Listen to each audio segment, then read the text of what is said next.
And I think it's important to know, also especially if a woman reacts with her mood on the use of the pill.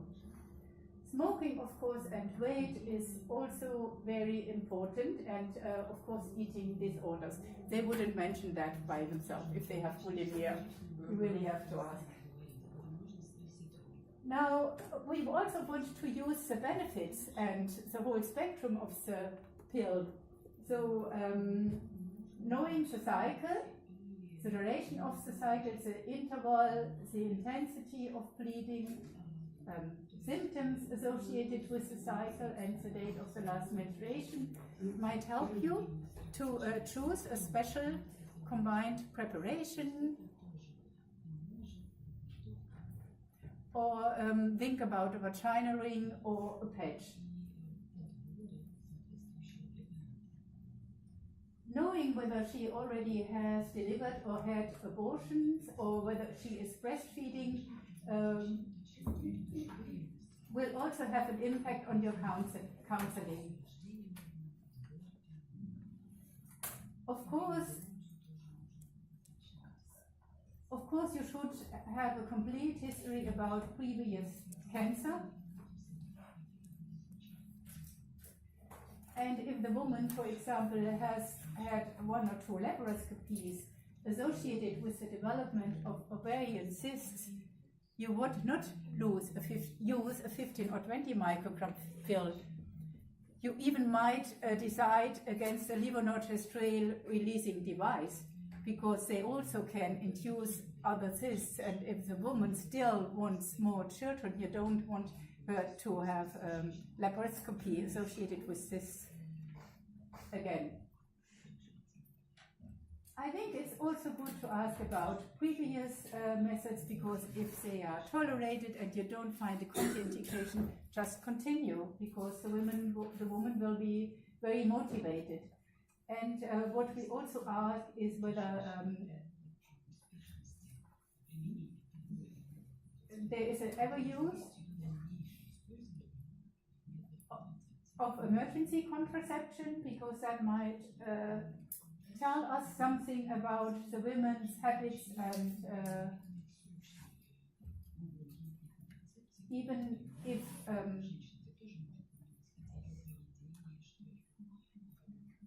emergency contraception never has been used, we would inform all young women where they can get it without any prescription.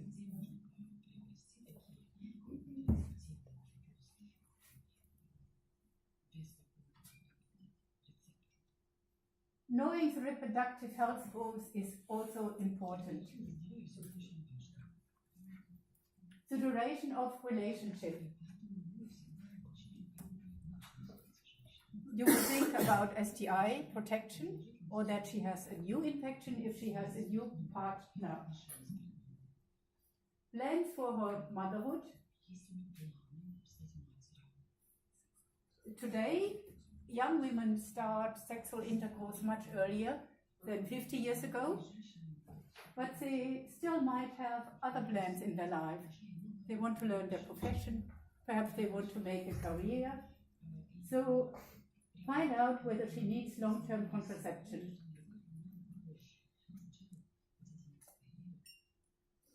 In many countries, not all contraceptives are available for free. So you have also to discuss financial issues, and especially to the young women, I always tell them, well, your boyfriend might contribute as well to make them aware of this idea. Many of them think it's their own issue. In older women, I don't mean me, but already women 35, 40 years, you can ask them whether they have a wish for permanent contraception.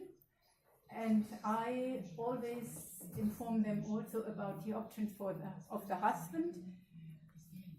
But I know that in many countries, because nobody wants a vasectomy, it's also difficult to find a doctor who would perform it, like for example in Hungary, where we had our last congress. But we have to make these steps. Partnerships become more balanced, and such an intervention is much more easy for a male than for a female. And of course we discuss STI protection.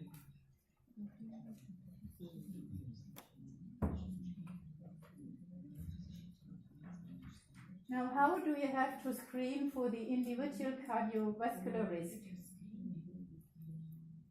If you find in the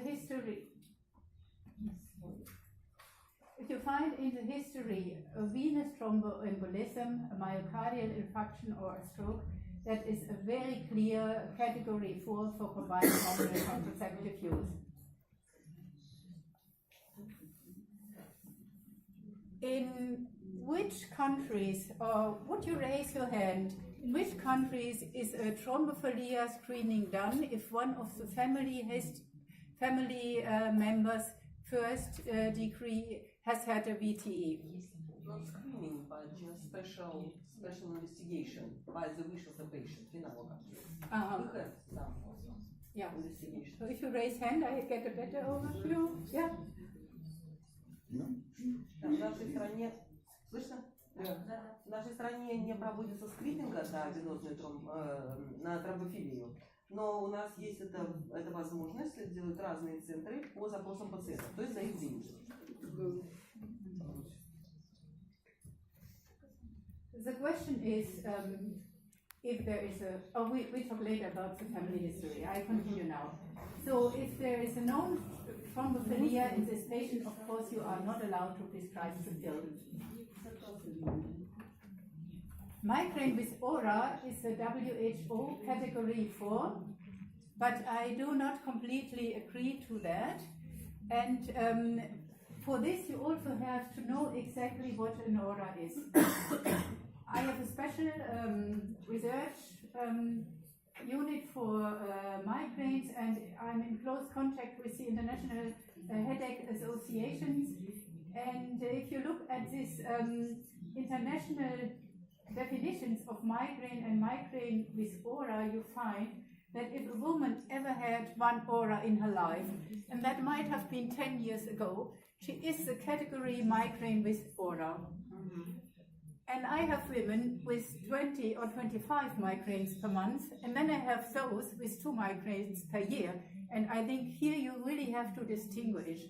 So if an aura was very long ago, and if she has only 3 migraines per year, you might prescribe a combined pill if she would prefer the combined one to a progestin only one, or to a device. But you have to make follow-up. Because the combined preparations can worsen migraine and make it more frequent. And they also can cause aura migraines in women who previously had only non-aura migraines. And this might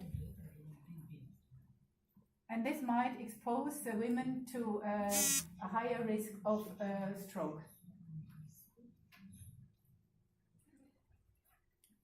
Blood pressure measurement, of course, is important as well. And a positive family history of VTE, pulmonary embolism, myocardial infarction and stroke is a strong contraindication. But here again, we have to look what is a strong positive family history. I will discuss this later.